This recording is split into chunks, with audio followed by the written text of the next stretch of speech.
Hi there, I'm Mr. Mihuta, the art maker, and what I'd really like to do is make all you nice people out there art makers too. And it can happen. We've got some wonderful lessons coming this year.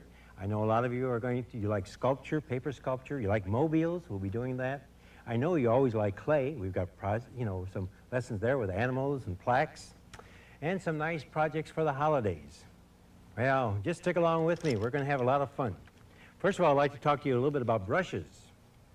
Let me show you a batch that I have here. Your school has all kinds of brushes, and I don't know what school has which, but look at these for a moment. Here's a stiff bristle brush that's good for dry brush painting. It's really an oil painting brush, and here's one of my lettering brushes, flat on the end. That's special there. Look at the little tiny one, which has a number 2 on it. And here's my brush that I'm going to use today, free brush, number 10. It's really a watercolor brush. And here's another one that's flat on the end, good for painting glazes on clay, and also for making buildings, when painting buildings, because you can get some nice square lines. Well, you have different brushes too at your school, and you'll need, be using different ones. Let's get right to the brush we're going to use today. A brush I love this brush. This brush comes to a real natural point.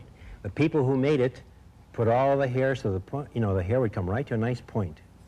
And I call it free brush because as you see me painting, you're going to see the real nice free strokes I can possibly make. I think possibly I named it the free brush, but the thing is, it's really a watercolor brush. Watch now what I do. I've got my brush full of water. I'm going to go down and practice with white paint. Dip into it and go all the way up, fill all those hairs with all that paint right to the neck of the brush. That's where the metal part starts here. Now I'm scraping it off, because now what I'm going to do is let you see the shape of it, and I want to paint now only with the very, very tip.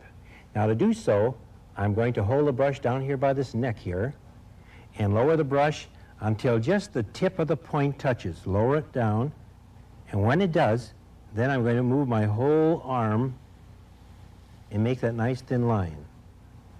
You see how I did that? I know that if you were to take over here and do it in such a way where you held the brush higher, as you would go along, your arm might bounce up and down. Now that doesn't mean it's a wrong stroke. It just means that the stroke is not even the way you do it when you have the good control by having your wrist on the paper. Now see, I could take the brush, go away from me. See how nice it is to make branches and stems and so forth like that. With the very tip of the brush. Now I'd like to show you how the brush works at its full thickness. This brush being a number 10 allows me a certain thickness because of the number of hairs in there. Not only 10 hairs, but hundreds probably. But now I put the brush down, wiggle it back and forth, and aim the handle right towards me, and then slowly I pull it down the paper, and that is one thickness of line.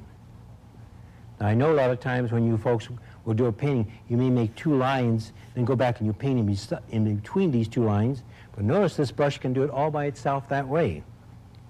If ever you needed a thicker line than that, of course what you would do then, maybe your school would have brush number 14 or 16, you see. All right. Now I get to a stroke that I find is one of the most beautiful in the world. I love this one, and that's the reason why I love this brush. It's going to be a thick and thin stroke. And what I want you to see is how I make it. Pretend that my hand here is the tabletop, and the brush, I'm holding it low. I let the tip touch, then as I start to go along, I push down with my fingers and lift up, down and up. But at the same time, while I'm doing that, I'm also pulling my arm. So watch this stroke now. Probably the most beautiful one in art. Tip down, pull my arm, press down, and lift up. Ah, isn't that great? Look at that. Thin, thick. How about that? Now that stroke is one that you can practice over and over many, many times, and you'll use it in many ways. They look like leaves, they look like airplanes, they look like fancy cars, any number of things you'll see as you start to work with that stroke. Now the brush itself also has another shape to it. It's the way you look at your brush this way, and it has sort of a football shape. Now what I'll do then is just take the brush and set it down on the side and turn it around. I'm turning my brush and turning my arm as I do this.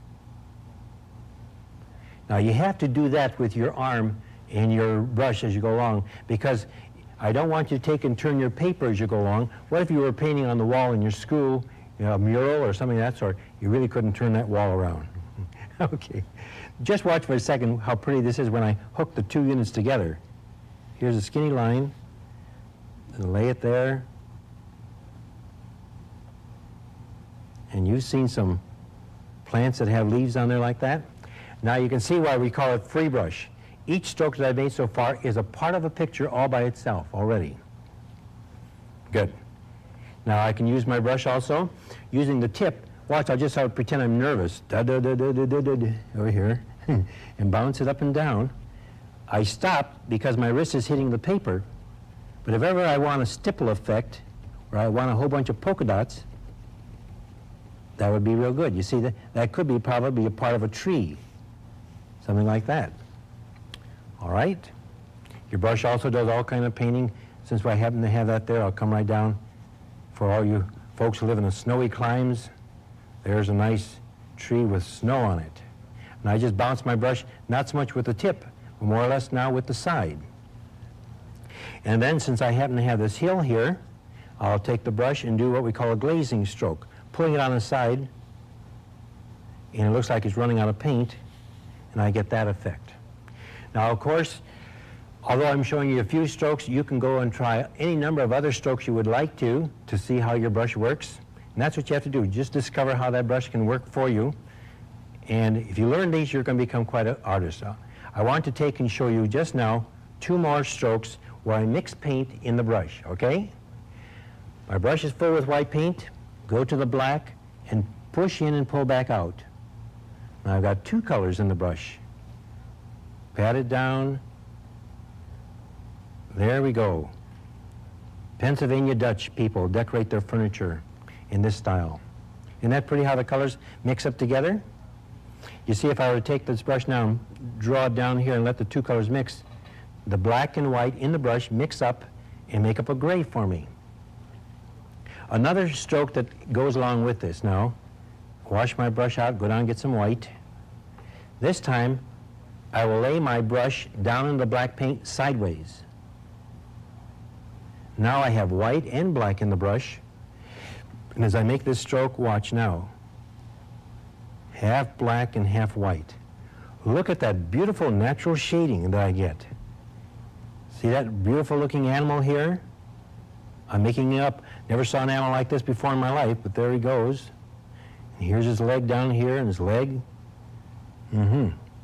See how we have free brush? Look at his tail.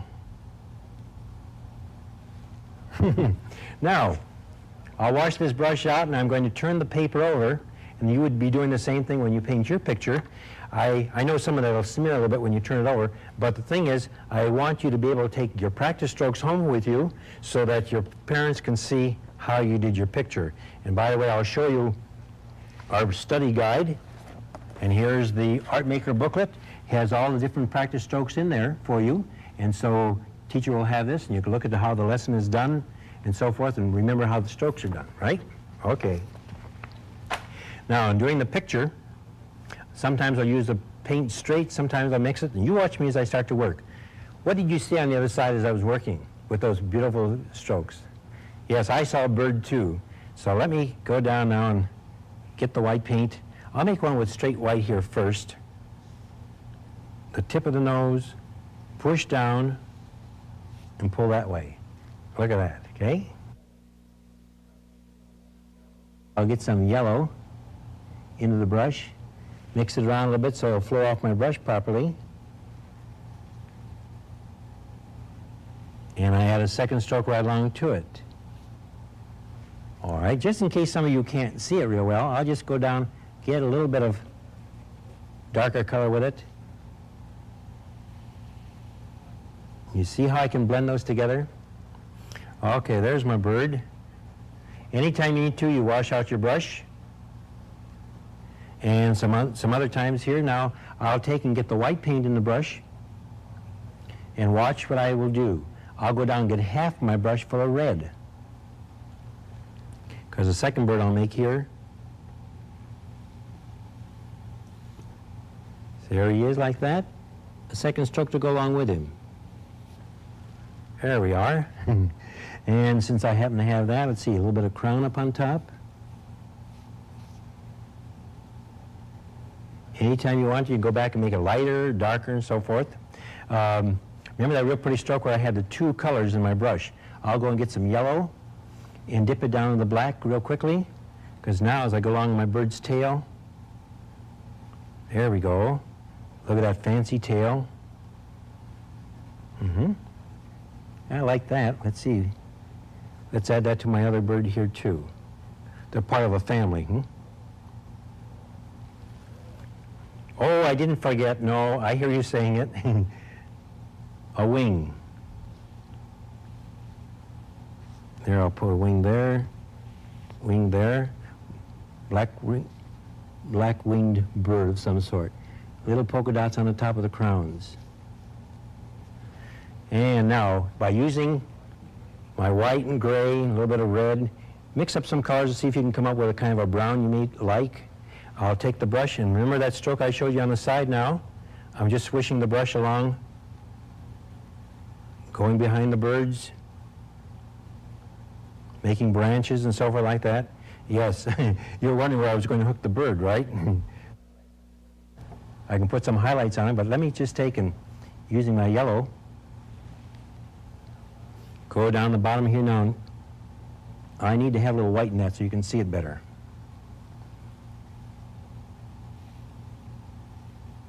There, it's hooked onto the branch. Here's the leg here. All right. You need some highlights on your branches a little bit. You can mix and try your colors out in different kinds of ways. Go back and put here, I'll get a little whiter color. Oh yes, you want to have something else on your tree, leaves and so forth, you can do that. See how I'm just adding in a kind of real free brush stroke way these different kinds of lines. Yes, I hear. Remember that one pretty stroke? Let me take the white, and with the red, I can go along up here, put some flowers. Yes. See all the strokes you can go ahead and use.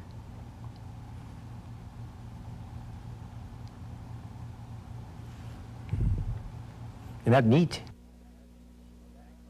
Go back and put another color on top. Boy, I love the lesson like this where you can just go ahead and try all the different things. Here's the center of the flowers. Put some little black dots in here for the center of the flowers. See, I'm using the brush as a real free brush, painting as I go along. All right, little shadow. All right. I know you're going to love free brush. I know that you folks over here are going, hey, there goes my song. We're going to see you again next time with a whole bunch of real fine lessons, right? Come on back. We'll see you.